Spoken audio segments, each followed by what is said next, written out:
Hello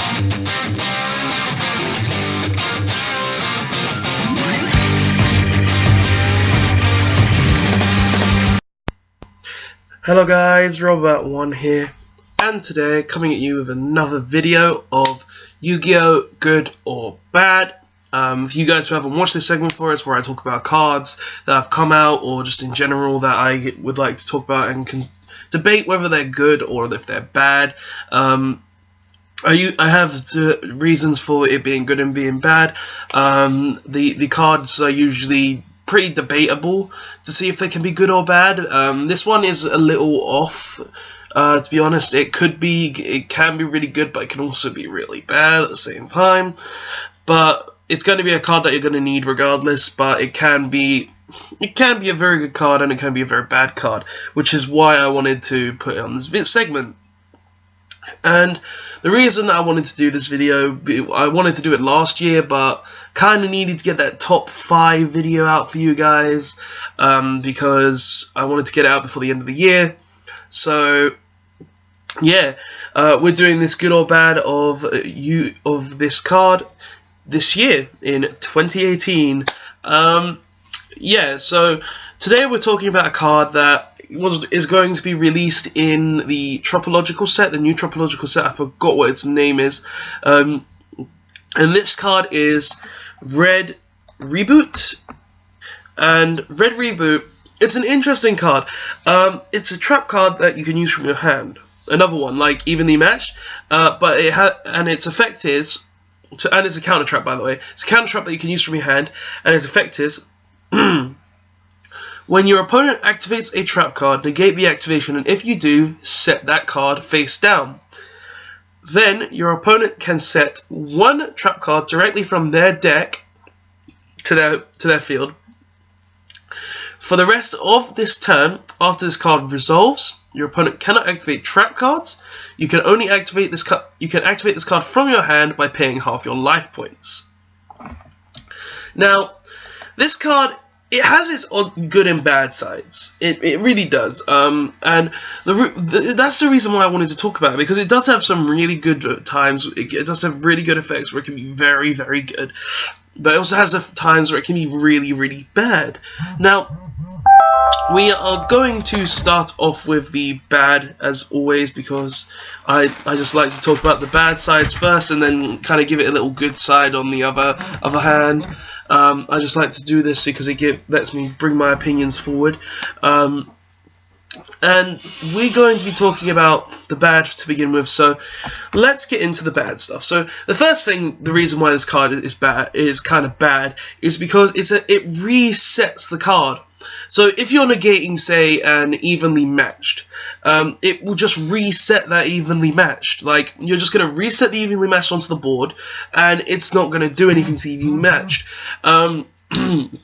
And that is a really big thing, because if you reset the evenly matched back on their board, then it's going to be still a very powerful card later on. Because your opponent could literally just go, like, say it's the end of your battle phase. It's the end of your battle phase, they had the evenly matched, they activate the evenly matched.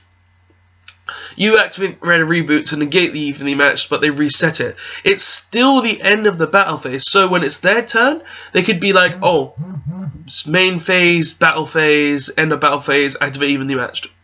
Like, that's a thing that can happen, and it's not really a good thing for you, so that really is an option, and it really is not the best because of it, because it can reset the card.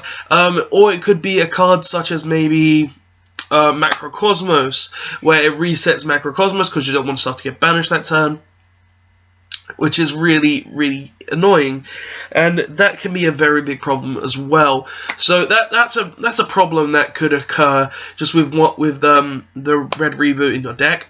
Another thing that makes it bad is it gives your opponent a new trap as well, because if you negate that trap, it's going to set another trap directly from their deck to their field, which is not really good when you're thinking about it, because you're giving them an additional resource. And giving additional resources in the game isn't really good in my opinion, just because you're going to negate their card, sure, but you could be giving them a solemn strike, you could be giving them a warning, you could be giving them like their one macro in deck if we're not talking about macro as the basis. You could be giving them any trap card that they need to play the game. And like against pendulums, you could be giving them a time pendulum graph. And I'm not saying you would use this against pendulums, it's just an example. And it's just like this card has a big downside to that because of that, and that can be really, really bad in general. And its last reason why I think it's kind of bad, it pays half your life points. Now, I know this is also kind of a good thing, because paying half your life points means you can use it at all times, but early in the game, it's never going to be good. Early in the game, it's never going to be good to use this card during the turn 1, because you're going to be paying 4,000 life points. 4,000 life points just to play Red Reboot, and that can be very costly, paying half your life points to activate this card from your hand. So, knowing that, this card could be very, very costly on your life points, and that is a terrible, terrible thing. Knowing that, oh, I can negate any trap card, it resets it, and it gives you a new trap card, but I got to pay off my life points to give you resources. So it's essentially, you're essentially paying half your life points to let your opponent keep their card. Sure, you're negating it, which is good, and it's a counter trap, but you're giving them their card back. You're giving them a new trap card as well, which can be very powerful trap card in the deck, such as some strike, as I said, or something like they need to play the game, such as Mirror Force, or maybe a Call of the Haunted, or anything like that. Like, just stuff that they could use. And you're paying half your life points to give your opponent these resources. Sure, you're negating one trap card, but is it really worth it for them to keep the trap, for them to get a new trap, and to pay half your life points in the process to just give them free resources? Like, if you can go for an OTK, I suppose it's alright, but outside of that, it's not really that good, guys. And also the other bad point of this card is obviously it will only be somewhat decent in a trap-based format. It won't be ever good outside of a trap-based format. This is an easy counter to evenly match, so you'd still have to side this card for going first. So this would be an easy turn 1 card to play. So you'll probably still have to side this at 1 because it's an evenly, and it just takes up side deck space, which is kind of awful. But stopping evenly matched, you kind of have to. But yeah, those are just the bad points. Like, it's only good in a trap-based format. You're giving your opponent the card back. You're giving them a new card to play with, and you're paying half your life points in the process. It's just not that good, in my opinion. Not that good with those effects. But it does have its good points as well, which we'll go on to now. So the first good point is obviously you can use the card from hand. Being able to use the card from hand is very, very good because it is able to stop stuff like, as I said, evenly matched. It's able to stop trap cards on your opponent's turn if you went second. I mean, it's a very good going second trap card. You can use it to negate just any sort of counter trap because it's a counter trap as well. So you can negate some strike, you can negate some warning, you can negate some scolding. You can negate any sort of trap card in the game with this card because it's got that effect, and that is a good point. Like, you can use it from the hand to negate anything if you're going second. It's a double-edged sword, this card, so that it's pay half your life points is a double-edged sword, but being able to negate anything can still be really, really good, especially in a trap-based format, seeing as this effect comes more and more powerful when we hit a trap-based format. Seeing as we're going to be hitting Counter Fairy soon, the Counter Fairy starter deck coming out on the 20th or the 18th, something like that. I remember locals doing a starter deck sort of thing for the deck in the UK at least. And knowing that, and because of that, we're going into a trap-based format. This card could be very good, depending on how long that trap-based format goes for, because we won't be getting this card till May. So if Counter Fairies are good in May, this card comes out, perfect side deck card for this card to be played in. And that is a very good option. So being able to play this card from hand going second is a very, very good option in the deck. So definitely a good reason for it to be able to be used from hand. Another good point is it negates the card. Negating cards is always really good. Just being able to negate any trap card whenever you want is very, very good. Being able to negate it from hand is even better. It's able to negate evenly matched, as I said, Solemn Strike, Scalding, all of that. It's just being able to negate the card is very good in general. It may not destroy the card, but negating it can still be really useful for stuff like FTK decks, for stuff like just anything that doesn't want to deal with it, really. So being able to negate the card, it's really good. Not going to deny that in that retrospect. And finally, the good point, but it has a trap stun based effect. So if you're going to use this card, you're going to give them 2 cards or give them 1 card, 1 new card, and you're going to then trap stun the board for the turn. So it has a very good effect in that point where it's just able to negate then trap stun, which is very, very good in that retrospect, seeing as your opponent's not able to activate traps for the rest of the turn. You're able to just be like, oh, I'm playing an FTK deck, I'm gonna kill you. So that is a very good effect, in my opinion, just being able to have the trap stun based effect built into the trap card. It's very, very good in that effect. Just being able to negate a trap, just being able to negate an effect, being able to use it from hand, and then be able to trap stun your opponent's board. It's a very, very good point in that regard.